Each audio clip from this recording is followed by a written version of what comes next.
की जय। जय जवान जय किसान। जय जवान जय किसान। नर्मदा मैया की जय। नर्मदा मैया की जय। गौ माता की जय। गौ माता की जय। कौन बनाएगा हिंदुस्तान? भारत का मजदूर किसान। कौन बनाएगा हिंदुस्तान? भारत का मजदूर किसान। हम अपना अधिकार मांगते नहीं किसी से भीख मांगते। हम अपना अधिकार मांगते नहीं किसी से भीख मांगते। भारत माता की जय।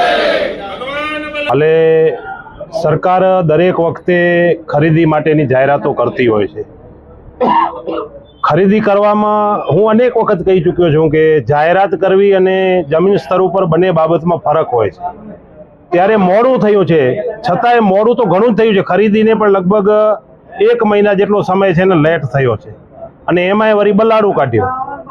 સમજી લેજો કે આ તો ખેડૂતોની સીધી મસ્કરી કરી હોય એમ કહેવામાં. અમારી સ્પષ્ટ માંગણી હતી કે 4000 કિલા ખેડૂતો પાસેથી રાયડો ખરીદવો. દર વખતે સરકાર 2500 કિલા ખરીદે છે અને આ વખતનું જે પરિપત્ર છે એ માત્ર 1350 કિલાનો છે. એટલે 1350 કિલા ખેડૂત રાયડો કચ્છ જિલ્લાને લાગે વળગે ત્યાં સુધી તાલુકા સેન્ટરો જે છે લગભગ ખેડૂતો ત્યાંથી 100 કિલોમીટર દૂર રહેતા હોય છે. એટલે 1350 કિલોમીટર માટે એનું વાહન લઈ આવવું, અહીંયા એમને આખો દિવસ રોકાવાનું, એટલે એમને ખેડૂતને છે ને પોસાય જ નહીં. ખેડૂતને પાછું હવે ત્યાં ને ત્યાં આવી અને 1350 કિલા રાયડો વેચવાનો, બાકીનો માલ ક્યાં વેચવાનો? હું આપના માધ્યમથી સરકારને કહેવા માંગુ છું અને કચ્છ જિલ્લાના, ખાસ તો કચ્છ જિલ્લાના પ્રતિનિધિઓને કહેવા માંગુ છું કે તમારી આ જવાબદારી છે ફિક્સ. માત્ર 1350 કિલા રાયડો ખરીદીને તમે શું સાબિત કરવા માંગો છો? કાયદાની ભાષાની જો વાત કરું તો સમજી લેજો કે હરિયાણા અને પંજાબની આપણે વાત કરીએ તો ત્યાં એક આ જ દેશનો ભાગ છે. ત્યાં 100% માલ રાજ્ય સરકાર ખરીદી લે છે, જેટલું ઉત્પાદન થાય એટલું. આ કોઈ એમને વાત નથી કરતો, અભ્યાસ કર્યા પછી વાત કરું છું. તો આ તો ગુજરાત છે. ગુજરાત તો મોડલ રાજ્ય છે અને આ દેશના વડાપ્રધાન અહીંયાથી જ્યારે આ ધરતી ઉપરથી ગયા હોય ત્યારે ગુજરાતના ખેડૂતોને તો વિશેષ લાભ મળવો જોઈએ, એમની અપેક્ષા પણ હોય. તો તાત્કાલિક ધોરણે આપના માધ્યમથી કહું છું કે આવી મસ્કરી ખેડૂતોની ન કરો. તાત્કાલિક ધોરણે આનામાં 4000 ખરીદવો જોઈએ, કમસે કમ 2500 કિલાનું જે તમારું જૂનું પરિપત્ર હતું. બીજી એમને વાત કરી કે અમે સેટેલાઇટથી આ બધું છે ને સર્વે કર્યું, રાયડાનું ઉત્પાદન વધી ગયું. હું આપના માધ્યમથી સરકારને સ્પષ્ટ કહેવા માંગુ છું કે જ્યારે અતિવૃષ્ટિ આવે, અનાવૃષ્ટિ આવે, વાવાઝોડાઓ આવે ત્યારે તમારી સેટેલાઇટ કામ નથી કરતી. તો અહીંયા તમે એમ કહો છો કે અમારે ખેતરમાં જઈને સર્વે કરવું પડશે અને તમે બેઠા બેઠા એમ કહી દો કે આ ખેતરમાં રાયડો નથી, આ ખેતરમાં રાયડો છે. એટલે આવી ખેડૂતોને મસ્કરી કરવાનું બંધ કરો.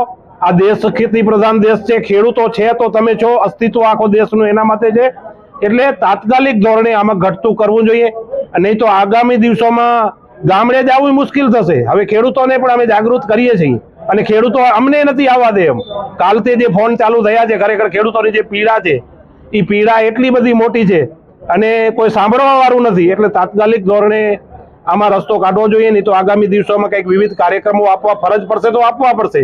આવી પરિસ્થિતિ છે એટલે તાત્કાલિક ધોરણે આમાં આપવા જોઈએ. અને કાલે જે દુર્ઘટના બની આતંકવાદીઓ દ્વારા કાશ્મીરની અંદર, બેલગાવની અંદર જે બનાવ બન્યો એ ખરેખર દુઃખદીય ઘટના છે. ભારતીય કિસાન સંઘ કચ્છ જિલ્લા દ્વારા એમને વખોડવામાં આવે છે અને આપના માધ્યમથી સરકારશ્રીને વિનંતી કરીએ છીએ કે આવા લોકોને સખતમાં સખત સજા દેવાય. કારણ કે જો આવો બનાવ બનતા રહેશે તો એક દેશ માટે, અને એમાંય આ મને કહેવામાં અસુસુક્તિ એટલા માટે નથી કે માત્ર હિન્દુઓનું નામ લઈને કે ભાઈ તમે હિન્દુ છો કે કોણ છો, એટલે આવા બનાવો બને તો એ દેશ માટે, એક રાષ્ટ્ર માટે પણ આ સારી બાબત નથી. એટલે આવા લોકોને સખત સજા થવી જોઈએ એવી અમારી ભારતીય કિસાન સંઘ કચ્છ જિલ્લાની પણ માંગ છે. કિસાન સંઘ કચ્છ જિલ્લા મંત્રીની જવાબદારી વાલજીભાઈ લીમાણી. આજે ભારતીય કિસાન સંઘ કચ્છ જિલ્લા દ્વારા જે અત્યારે ટેકાના ભાવે રાયડાની ખરીદી જે સરકાર દ્વારા ખરીદી કરવામાં આવે છે, તેમાં ભારતીય કિસાન સંઘની એવી માંગ હતી કે 62 મણ પહેલાં લેવાતું હતું, એના બદલે 100 મણ લેવું. એની સામે સરકારે પરિપત્ર જાહેર કરી અને 32 મણ લેવાની વાત કરી, તો ખરીદી પણ ચાલુ કરી. હવે 32 મણ જે લોકો વેચવા આવે એમને દૂર દૂરથી લઈને આવવું પડે. 32 મણ વેચવા આવે તો એને ભાડા પણ પોસાતા નથી અને ખેડૂતોને આ એક મસ્કરી સમાન નિર્ણય લીધો છે સરકારે. તો અમે આ નિર્ણય સામે ભારતીય કિસાન સંઘનો પૂરેપૂરો વિરોધ છે અને ઉગ્ર રીતે અમે આ નિર્ણયને અમે ઉગ્ર રીતે વખોડીએ છીએ. જો આ પરિપત્રમાં સરકાર જો ફેરબદલ નહીં કરે અને અગાઉ જે 63 મણ 62 મણ જે લેવામાં આવતો હતો એનાથી પણ વધારે લેવું જોઈએ, પણ એ કમસે કમ અગાઉના પરિપત્ર પ્રમાણે સરકારને લેવું જોઈએ. તો સરકાર આ પરિપત્ર બદલાવે અને અગાઉના નિયમ પ્રમાણે રાયડાની ખરીદી ચાલુ કરે. જો આ રીતે જો ચાલુ કરવામાં નહીં આવે તો દરેક કચ્છના ખેડૂતો ઉગ્ર આંદોલન અને આના વિરોધ માટે આગળની રણનીતિ નક્કી કરીને ઉગ્ર આંદોલન પણ કરી શકે છે. એટલે સરકારને વિનંતી છે કે તાત્કાલિક આમાં નિર્ણય લઈ અને રાયડાની ખરીદી આગળ ચાલુ કરવામાં આવે.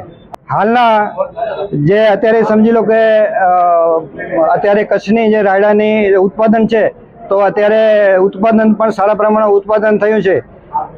તો આ ઉત્પાદનની દૃષ્ટિએ અને ખેડૂતો પાસે જે માલ છે એનામાં જો સરકાર સાવ 25 થી 30% જો માલની ખરીદી કરે તો ખેડૂતો બાકીનો માલ વેચવા ક્યાં જાય? તો વેપારીઓ પણ એનો ખોટો લાભ લઈ શકે છે. તો ખેડૂતો હાલની એની એકતા શું છે કે પાછળ અત્યારે સમજી લો કે ખરીદી બહુ મોડી થઈ છે. ઉત્પાદન રાયડાનું જે ઉત્પાદન થયું છે એને પણ લગભગ 15 થી 20 દિવસ થયા છે.